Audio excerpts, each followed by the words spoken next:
Hi, welcome to the National Business Choice Online News at Hyatt. I'm Robin Stienberg. Welcome to our show again. And today we have a special issue on about coffee here in Southeast Asia. And one of them is the Spinelli San Francisco coffee. And they've been here in Singapore for quite a while. And we have Mr. Ross Bright, who is actually the master roaster for all Spinelli's franchises. And he's the guy that ensures the quality control of coffee here in Asia and elsewhere. Mr. Ross Bright, thank you for joining us here at the National Business Choice. Most people wonder, how this Spinelli coffee appeared in Singapore, out of nowhere, and became one of the premier coffees. Could you tell us about that secret? Well, we're actually celebrating our 16th anniversary this year. Spinelli originated in San Francisco, and the master franchise was sold in Singapore. The original Spinelli coffee in San Francisco was sold to Tully's, and in the meantime, then Spinelli Coffee Singapore became the owner of the master franchise. So since that time, we've been able to extend our franchises through China, Cambodia, and Indonesia, and we're also looking further afield throughout Southeast Asia. But we've had a retail presence here in Singapore for the last 16 years. And so, what's the secret and philosophy of Spinelli? It's amazing that you lasted for 16 years. I think a lot of it can be attributed to the purchasing side of things, where we're only purchasing the highest quality coffee that we can find throughout the world. We import the green beans into Singapore and roast them here in our facility in Woodlands. Now, you spoke about quality control and how important it is.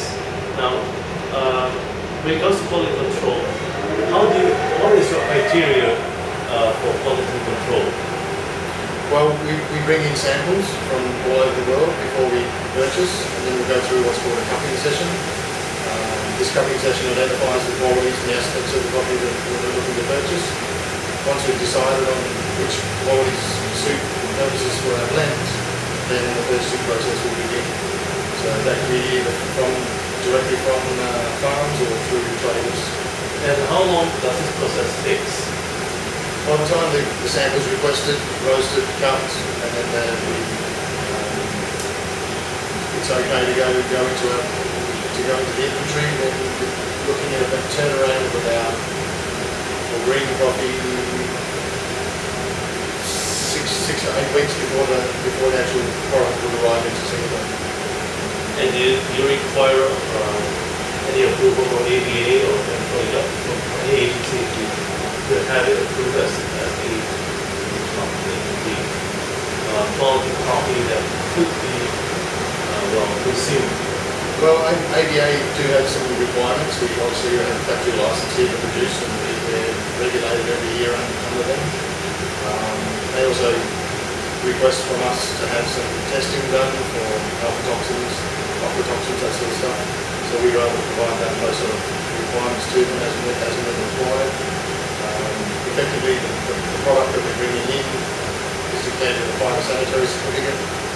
Singapore is a very wonderful place for getting shipments in and out. Logistically, it's an excellent place. Shipping out of the ports is done very quickly. But yeah, basically we're adhering to all the requirements of ADA, and it's those basic requirements that are met from them. Now, what is you're a brew master,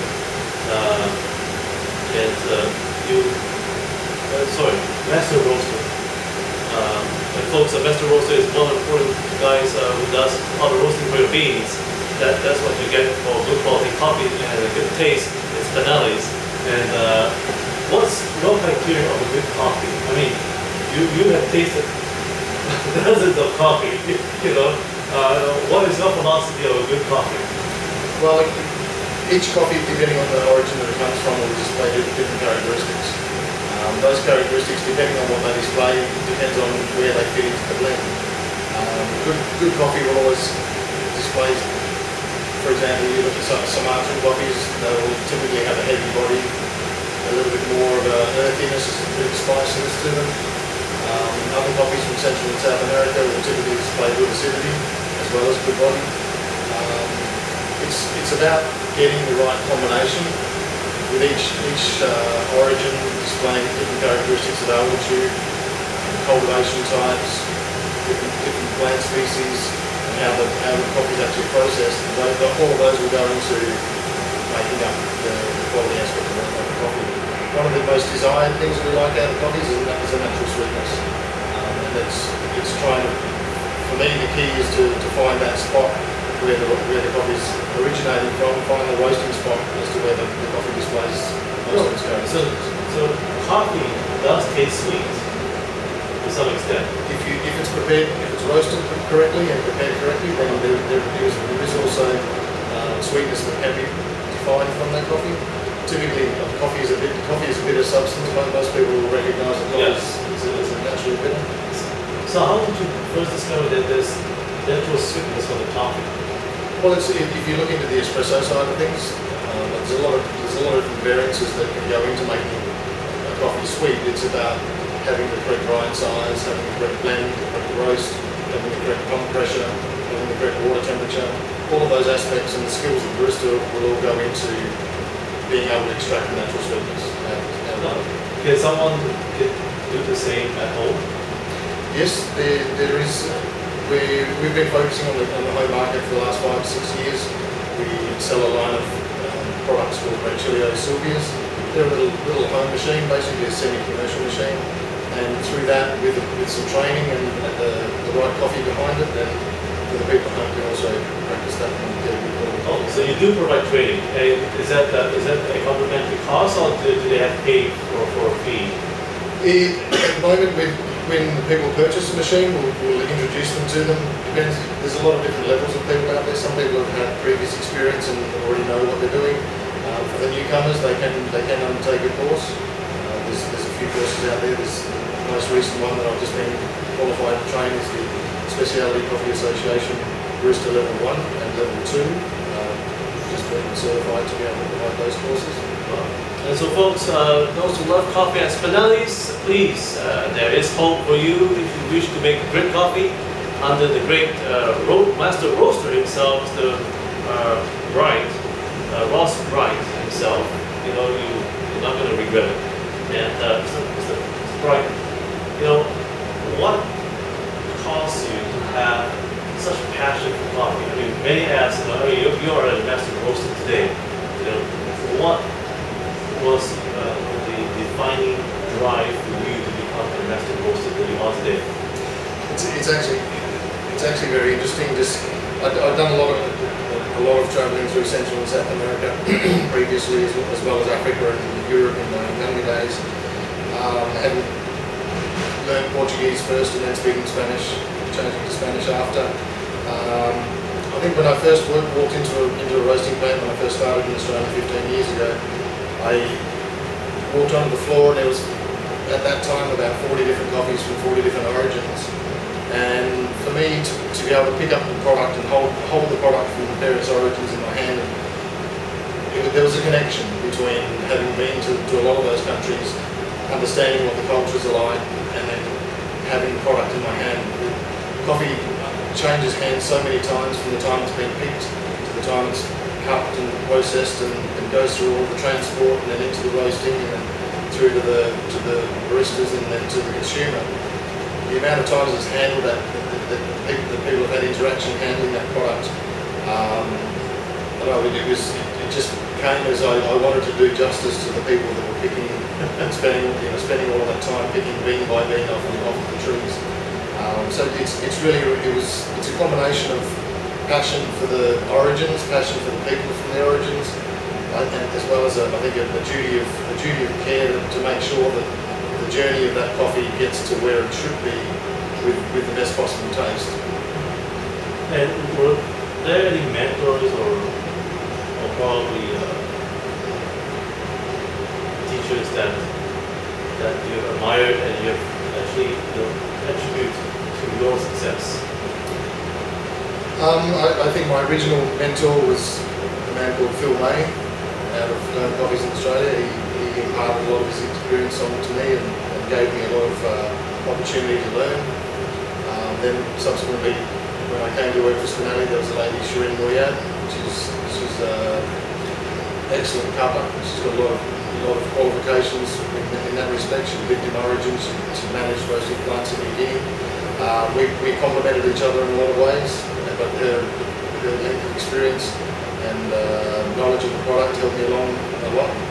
Another lady is Spinelli from Espresso Lab in India.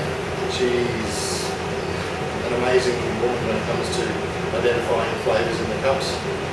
She's just second to none when it comes to that sort of thing. And I think when it comes to Singapore, I've had a lot of contact with a lot of people around the place, and it's been a long journey, but it's a very rewarding journey, seeing what taking on passion and then imparting passion to other people, and then seeing how they take it up, and it just becomes this knock-on effect. That's the rewarding part of the business for me, as well as understanding that what I'm doing is helping the people in those third world countries that are growing and picking and harvesting the coffees. It's a give back. It's not just a taking industry. It's an industry you have to give back. And then in conjunction with that, having the opportunities, I guess, around Southeast Asia to create more awareness of specialty coffee and create opportunities for baristas around the place to increase their knowledge and skill levels, and for them to go on and be able to feed their families and have a rewarding career in the coffee industry. That's also been a rewarding part of being in Southeast Asia. Now, you've been in Singapore for quite a while, especially in Southeast Asia. How important is customer service to Spinelli? I mean, because you got to sell coffee, and the business of selling coffee, many, of course, in developing countries and emerging markets will say, well, it's just coffee, same coffee that I had in a coffee shop, But what makes Spinelli coffee differentiate from those that are sold in the coffee shops? Well, you need to understand there's basically two types of commercially available coffee, which is Robusta and Arabica. Arabica being the high quality coffee that's distributed throughout the world. Then within the Arabica, then we look into the specialty side of things, the very high quality, top 5 to 8% of the coffees produced is where we take our purchasing from. So in conjunction with that search for the high quality coffees, we impart that knowledge to our staff members, who then are then trained up to deliver that service to our customers as well, to take on that care factor, and hopefully it be well versed enough to be able to describe those sort of characteristics to the customer, as well as marry it up with the range of our food products that we make ourselves here in Singapore as well. So the selling of coffee is all about more than just the brand or Spinelli, but it's also understanding and knowing what Spinelli coffee stands for. Spinelli culture. And so now, is taste important? Taste is everything. If you've not got the high quality taste behind it, then you're bringing yourself back to the mainstream coffee industry. So you said that it would take about 6 to 8 weeks to ensure that you get the kind of taste that you want, that you're looking for. From a green bean perspective, that's certifying that the particular purchase of the lot of the green coffee that we're going to import into Singapore. Yes, then when it arrives in Singapore, then we go through the cup and grow process again, and then we start to roast and blend. And how long does that take? Well, that's the second process. Roasting and blending, well, once it arrives, it's a case of the cupping will take a day. Then from the roasting, we, as we said, roast on a weekly basis, and supplying all of our stores with fresh roasted coffee every week. So they're turning it, it's always being turned over, so we guarantee you're getting a fresh quality product as well. Now, many have asked, is there such a thing as bad coffee? How does one able to identify bad coffee? I don't like to use the word bad, but there's low quality coffee and there's high quality coffee, and there's a lot of coffee in between. I mean, every coffee has its own place. I mean, in Asia we have the local coffee, which is roasted and then blended with butter and sugar. Then we've got 3-in-1 with sugar and creamer powder added into it. You've got instant coffee, and then you've got your coffee blended beverages that are sold off the shelves. And a lot of your mainstream coffees that you'll find in supermarket shelves around the island. Each of those coffees fit a particular price point. If you've grown up on local coffee or you've grown up on 3-in-1, I'm the last person to criticise and say that's bad coffee. It's not to say it's bad coffee, it's a different quality coffee. There's varying qualities from very low grades to very high grades. You can see on the chart that I can show you later the varying qualities of coffee that are available. But one thing I will say there is bad quality coffee that can be prepared badly, and there's good quality coffee that can also be prepared badly through the lack of training. So Spinelli does not process coffee that's had any added preservatives whatsoever? Absolutely not. It's 100% Arabica coffee. Wow. So folks, please enjoy Spinelli coffee in Singapore or elsewhere, because they are not fakes, they are real coffee. And so, Mr. Ross, what advice would you give for first-time coffee drinkers? Should they look for Spinelli coffee? I'm sorry, or should they just go and try out some ordinary coffee shop coffee? I think everyone needs to make a comparison. Everyone's palate is completely different to the next person's. If you look at a Westerner's palate, I mean, that's a very general statement to say a Westerner's palate, because you've got the Australian palate, then you've got European, Northern European, Southern European, American palates, South American palates from a Western perspective. So each of those, like my palate compared to the Norwegian's palate, is completely different of what we like and what we don't like. The Western palate compared to the Asian palate, again, one of the things that we describe in coffee as being what's called a brightness and a high acidity in the coffee is a very desirable thing. It's a liveliness that's experienced on the palate, whereas an untrained or an unaccustomed Asian palate would perceive that as sourness. So it becomes an education process as to what the different flavours that you can get out of coffee, and it's very much up to the individual as to where they see themselves on that ability to perceive different qualities within the coffee, or go back down to some of the lower qualities. There's no right or wrong about it. It's just that we provide a different high quality solution to the coffee industry as opposed to a mainstream. Amazing. And folks, those who are enjoying coffee right now anywhere in the world, especially in Singapore, if you're coming by to Singapore especially and staying over at Hyatt, please don't forget to drop by at Spinelli Coffee. And one of them is just located just around the corner at Goodwood City. They have a branch there, and if you still want to have Spinelli Coffee somewhere downtown, you can look up at their website or call Spinelli Coffee from your home directory or Google them. And what advice would you give, right now, for those who aspire to be a master roaster like yourself today? I think that would be exciting. I mean, some say it may not sound exciting, but some who are now exercising in the food and beverage industry or wanting to, what sort of advice would you give? It's a long process. There's a lot of self-education.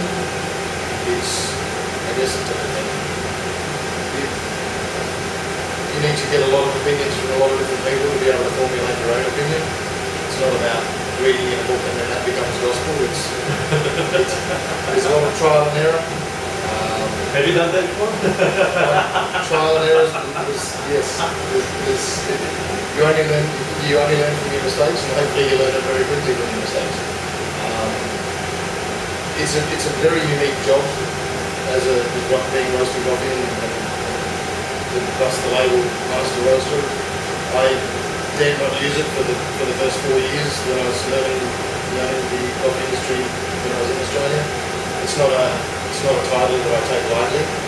It's not just a title where you're taking from the industry. It's about giving back to the industry as well. It's an all-encompassing title. It's about the ability to maintain quality on a consistent basis for all of our clients, and especially having working for a major chain, we need consistency. We don't have the flexibility to be able to provide consistency in the quality of our products to our stores and our franchisees throughout Southeast Asia.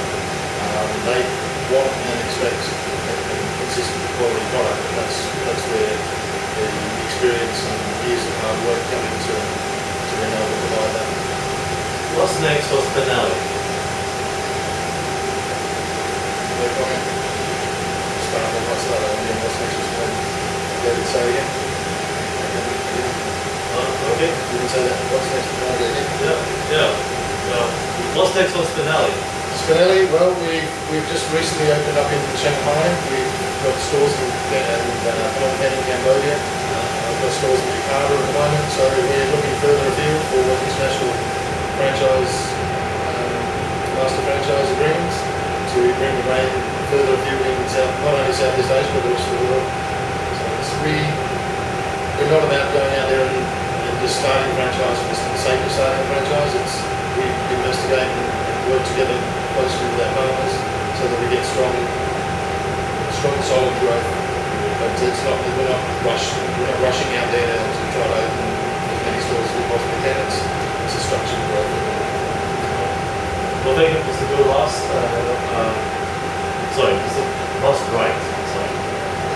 Thank you for joining us here in Entrepreneur's Choice. And thank you for joining us here. Great week ahead. Entrepreneur's Choice said hi.